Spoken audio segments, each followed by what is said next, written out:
right back at you. I paid a guy $14 to taste my blood. Really? You paid a guy? They'll do that for free. He said that he needed the $14. He said it tasted like root beer. I think I'm sick. You're not well. I think Blood's I not think supposed to I'm be sick. sweet. I think I got roots in my blood. I got that root blood, y'all. I could only assume that's like that transformation. Like, say I want to become a tree. Oh yeah. I put myself in some dirt, put some Mhm. fertilizer in there, sit around for like a week or so. Mhm. I become half A plant, tree. half human. That I assume works. that's what my blood becomes, is like root beer now, because like I'm half Sure. roots. My blood you is ever like a heard- carbonated beverage, you know. Have you ever heard of birch water? No. So you can take a birch tree and just like clip off a branch and tie a bottle to it. And within a couple of days, you'll get like a liter of like clear, lightly sweet, rooty ass water. And it's supposed to be like a delicious natural beverage. I've never heard of it, and I want to drink it desperately. Turns you All into right, a nothing tree. sounds That's like the it's plot of natural. Troll 2. Yeah, they drink. It's also what they make birch beer out of. Birch beer. Damn. Yeah, Dude, we're yeah. learning, we're giving you tips not only for the paranormal, but That's just true. to survive. Oh, that's right. Ladies and gentlemen, and everyone in between, welcome to Werewolf Radar, the world's premier paranormal preparedness podcast. Oh, yeah. I'm Jordan Dahl. I'm Nate Balding. I'm Roger Norquist, the only one audible for the recording.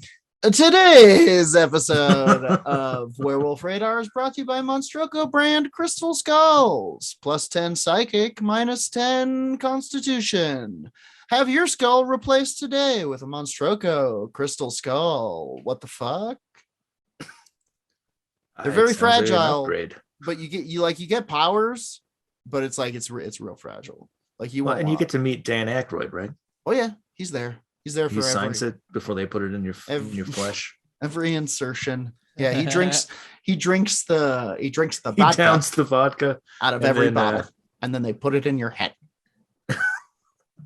And then Jordan, we passed this along to this week because you're here this week, but we're doing the howl beginning of the The month howl for the outs. Dark Council Oh members. shit! I love doing howl outs at the top. You know, honestly, I'll do the shout outs too. Please, shout out to you for listening. Shout out to our Dark Council members. Shout out to Snappy Little Numbers for our intro and outro song. And please go rate us on iTunes. 5 stars or else.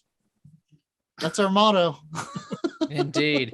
Now we No, but howl please, we to appreciate you, the 5 the stars. people who pledge $5 and over, the official, I can't speak anymore, Werewolf Radar Space Person Joe's, Phil Corridor, Dylan Gutierrez, Tobias Livingston, the most well-prepared dead guy, Jason the Sweet, Gloria the Gray, Alicia Coy, Adam Passion, Abby Claboo, Ryan Flint, Liam Dull, Jessica, Jason the Sweetest, Jake Speck, the Curian Soldier, Dakota Vincent, Adric Kinkle, and our counselor of madness, our chancellor, I mean, Michael Przak. I added some additional haunted sounds at the end because it's the season harvest time. Dude, I No, dug it. you were doing rattling chains, right? I tried. And those are all the $5 and over patrons, Crackle. your heralds of the Whispering Crackle. Void, your Crackle. ambassadors to the Elder Ones, your Chancellor of Madness. Join the Patreon, get a howl out, get other spooky rewards. You shall be like spared. art, mug, maybe shirt in the future. We're building up to it. Maybe a shirt. Could you imagine a shirt? Oh, I can actually. We have I'd a love to merch wear a store. shirt. Yeah, We have a I think merch store Roger's where you can buy wearing shirts. one of the originals currently. Mhm. But we got Mhm. new ones. I'm trying to reduplicate this. Werewolfradar.com. Click the merch link. Now, Jordan, go on. We're done shouting out. We're done informing. I'm gonna do no. I'm gonna do my segment up top if nobody minds. Well, I'd like to ask you all a quick question. Go on. And that's what's in your cauldron. Oh, come on. Rainwater. What's in my cauldron tonight? Rainwater. We're getting Thai food, and I'm excited about it. Ooh. Found a great Thai spot. And I can tell that it's great because a 2 is way too hot for me. Nice. Yeah. Yeah. If 2 is keeping you up at night, then Yeah. Where they don't sell Thai hot to anyone but grandmas. My girlfriend literally tried to get I think a 3, and the guy was like, 2 is hot. And what's it go up to? 4 or 5? I think it goes 4 5-star. I think it goes 4 or 5 Thai hot. Anyway, Yeah, that's a good fuck Thai my place. shit up. Yeah, we're going 0 tonight. Can you do negative stars? We just want the flavor of the curry. It was so good. God. Wait, is your segment Thai? Monster? No. I thought it was an awesome segue. That's what's in my cauldron, or about to be in my cauldron. Oh, that's right. I forgot. I've dabbed. That's my bad, everyone. No, that's your fun. What's in your cauldron, Nate? Well, I'll tell you what. Spell of the day here is a Firewood Spell. Okay. To conjure firewood? It's way better than that apple that you just eat. I did that spell this morning. It's a good spell, eating an apple, but the firewood spell will actually work through the winter. Okay. The fire element spreads its symbolic covers over the trees when their leaves change in autumn. It's an element we need more and more as the weather cools. Some people have a wood stove, a fireplace, or a fire pit. For them, autumn is a time to cut and haul firewood or order a load to be delivered. You know how you order loads of firewood all the time. Yes, my Minnesotan family members do. Match. Here's a spell to keep your woodpile safe from pests or moisture and maximize the energy from it so you can make exploding wood. You'll need a stick of incense, preferably of woody scent such as pine, cedar, or sandalwood. You'll also need a small piece of wood from your woodpile. Safely light the incense and wave the wood through the smoke. Then say, "Fire spirits, bless this wood. Keep it safe from insects that nibble and mice that gnaw. Keep it dry from rain that dribbles and snow that drifts. May it burn bright and hot to warm my days once I light it." Dang. Then return the piece of the wood to the woodpile. Mega fire. Power fire. And you can now have Mega Fire. Augmented fire. Cool. Yeah, Fire Plus. Fire Raga. Fire plus. Fire 3. Fire Raga, it is. Okay, I'm gonna slide into my segment, which is called ACAP. All Cops Are Paranormal. I like that segue, and I also like our paranormal tips. What's in your cauldron? Good job, Nate. I agree. Sorry, Nate. I didn't mean to imply that we didn't like that segment. No, I just wanted to say that halfway through, and then you beautifully slid in. I was like, "Oh shit, this is gonna be clumsy no matter what." Go on, Jordan. I get delighted every time I'm asked what's in my cauldron. That's why I keep putting things in there. Specifically, okay. Tyraga. No, Tyraga. Not a good callback. Okay, so I was listening to a number of my favorite paranormal podcasts. As always, I won't shout them out. They're doing fine. And I found that some of the most convincing stories that I come across are those from law enforcement. Unfortunately, it's kind of they catch a lot of weird shit. It's kind of a profession where you're not supposed to talk about weird shit if it happens. So they have a lot to lose. And to me, for some reason, that rings truer. And like if they're gonna rip on you and be like, "Hey, old Thompson's fucking hobgoblin down on that domestic call the other day. Let's all throw root beers at him." It's gonna get racked in the locker room. Old Thompson is. I also like the idea that some of these are on record. Some of these are actual reports that had to be filled out. We've talked about them before. Specific cases where police reports have been filled out to say, we don't know what this was. They were screaming and the little girl was talking in another voice or whatever. The recent UFO report from the Pentagon is full of that. I'm like, this happened. Yeah. Yeah, which is really, really interesting to me. And so I went looking for some paranormal police reports, which I found a book of them, but I don't want to buy a book. I don't know how they work. So I went to the next best place, Reddit. Nice. Yep. The front page of the internet, ask Reddit, cops and other law enforcement of Reddit. What were some cases you worked on that made you think, even if for a moment, that something supernatural / paranormal was going on? No. The first entry is Derek Chauvin saying, well, I thought George Floyd was a werewolf. I thought he was a werewolf. I have posted this before. Tragic. This is from Rob using Reddit. Top post. I have posted this before, but here's my possessed woman story. Spoiler alert. As a result of posting this last time, users suggested she could have suffered from catatonic schizophrenia. I mean, Always a possibility. when you throw the dice, that's it. Always a possibility. Was driving along and found a girl just standing in the middle of the road. My initial thoughts were to just tell her to pay attention, but it was clear while the lights were on, nobody was home. During my whole time with her, she never uttered a word. I was left in a weird situation. She had done nothing, clearly needed help, but medically nothing seemed wrong. As I am pondering what on earth I should do, the girl suddenly starts spinning. Now, spinning is not illegal. I went through the book. I Pretty tried to good. find something to bring her to arrest her, but I'm spin is trying. not illegal. Trust me, I want to draw down. I'm looking for a reason. Because the right thing for this cop to have done immediately was to get an EMT. Mm-hmm. That's pretty funny. Spinning is not illegal. You're right. And I'm starting to think that this girl is one of those protesters that wind up police.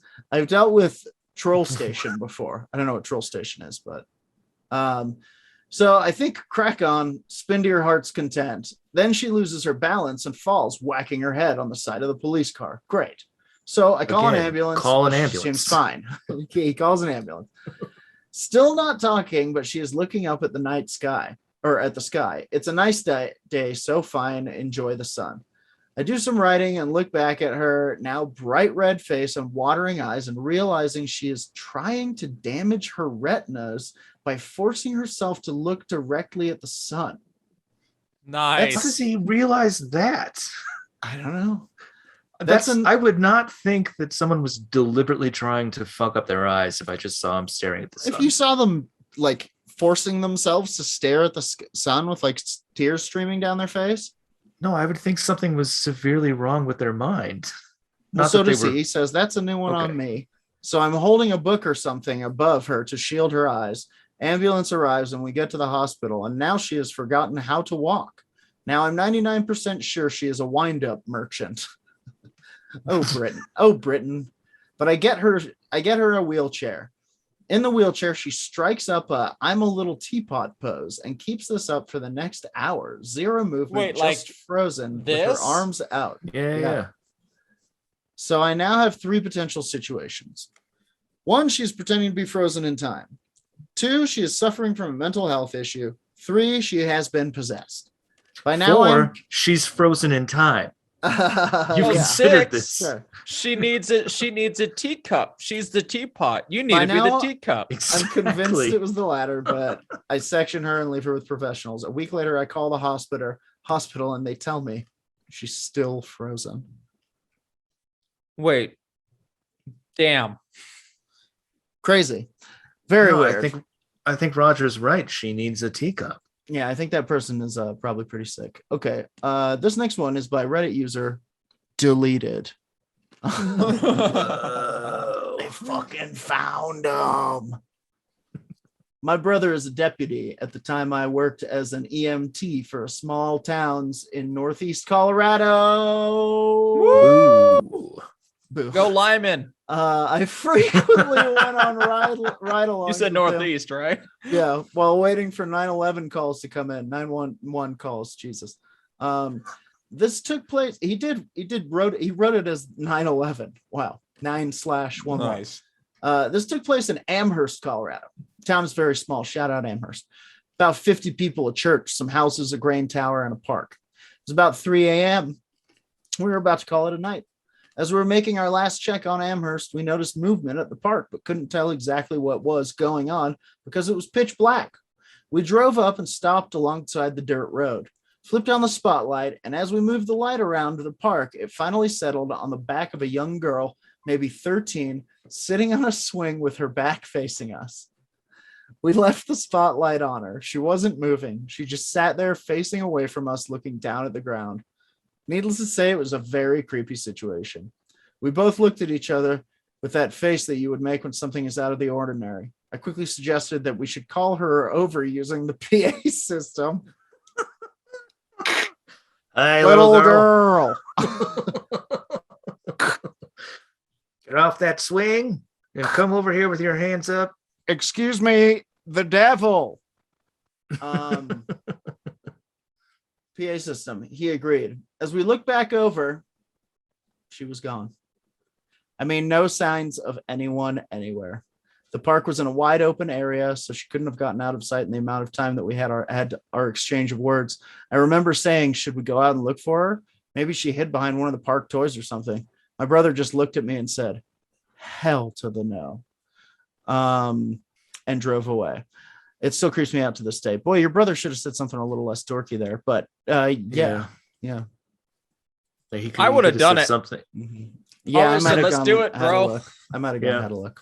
Well, I think that's a deputy that didn't want to file any paperwork. For Rightfully so. Lost girl in a town of 50.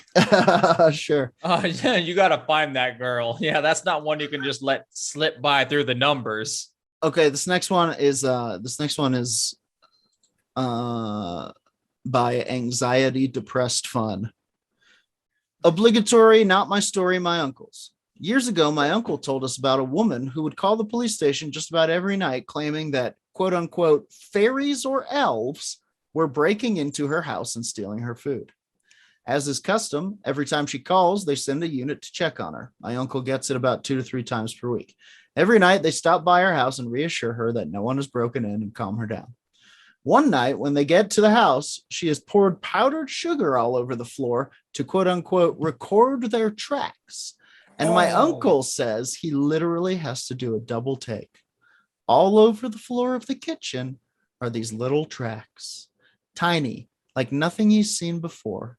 His partner starts taking photos and trying to figure it out. A few other officers come in, as most of them had gotten the call too when the call to her house and wanted to see it. 10 police officers, all completely baffled as to what these weird little prints are. Turns out a possum had babies and they were sneaking into the kitchen for food and water. That was a fun twist. Yep. Yes. The prints look so foreign because most of the time baby possums are carried by their mothers, not running around. 7 are rounded up and released into a less residential area. Pretty funny. Possum, the real fairies. The dog of the sea. The American Fae. That's what they're called. Okay, I'll do a couple more. And then we'll stop ACAP. Okay, so this is by Grizzly Treats. Police officer working the desk 1500 to 2300. What is that? Jeez. What is that? That's what time is that? What, 3 to 11? 3 to 11. Okay, yeah. Fire alarm signal goes off. Many, many years ago, the police department offered alarm monitoring service. Still had 10 to 12 places that were hardwired, and it would require pulling apart a lot of equipment to disconnect the system. So we just kept going. First shift dispatch is already punched in, so she took it. I'm headed out the door to the fire department when 911 rings from the same address. I answer it. No one on the other end. Assumed they barely got to call before passing out. I bolt out the back door, hop into a squad car, radio in the 911 call, and channel 3 that both blobbery blob and blob police thing. Arrive just as another unit shows up. No signs of smoke, no sign of anything. Older woman comes walking up the street, pushing a wheelchair with an elderly lady, her mother in it. They live there and just went out for an early evening stroll before dinner. Tell them what we have going on. Nobody else lives there. And as far as the elderly lady can remember, the alarm was disconnected from the house years ago during some renovations. They don't have any alarm system either, just a couple of smoke/fire detectors. We do a walk around the house, get to the back door of the kitchen, and you can clearly see and smell gas. We turn off the gas at the main, set up some fans to air it out, and find a cracked gas line going to the oven. Doctor said she spilled some coffee and she was making for their walk and had to move the oven a few inches to clean. Probably broke the line, pushing the oven back in. Nothing else in the house is disturbed, and both phones are on the hook. Fire chief shows up about 15 minutes into the call. He goes over to the two ladies and gives them both a hug. He's nearly in tears. The elderly lady in the wheelchair, her husband, was the fire chief 60 plus years ago for our department. The daughter, her husband passed away a few years ago. He was also a member of our department. Never believed in ghosts or spirits. That call made me think that people who spend their lives doing good are allowed by some power to look over their loved ones every so often. I don't like that. That spooked me. Don't like it. I mean, I like it, but I don't. Let me die in the gas. Very funny. All right, I got one more for you, huh? Yeah. You do it. Okay. This is from 9 Oreos. It's probably too late for this to surface, but it's my dad's story. He went to a call where a father had gone crazy and decided to shoot his family. He killed his wife. Trigger warning, I guess. He killed his wife and was looking around trying to find his 5-year-old son to shoot him too. The boy had run outside and was trying to hide on the side of the house behind the trash cans. The father eventually found him and point blank emptied nearly a full magazine at the boy. When my dad arrived, they found the boy in shock, hiding right where his dad had found him, not a wound on his body. There were bullet holes in the side of the house all around the boy. When they finally got to question him about it, they asked him what happened when his dad found him on the side of the yard. The boy replied, "The angel was in front of me with a shield and he saved me. He pushed the gun away from me." And then he did the Ezekiel 25:17 speech.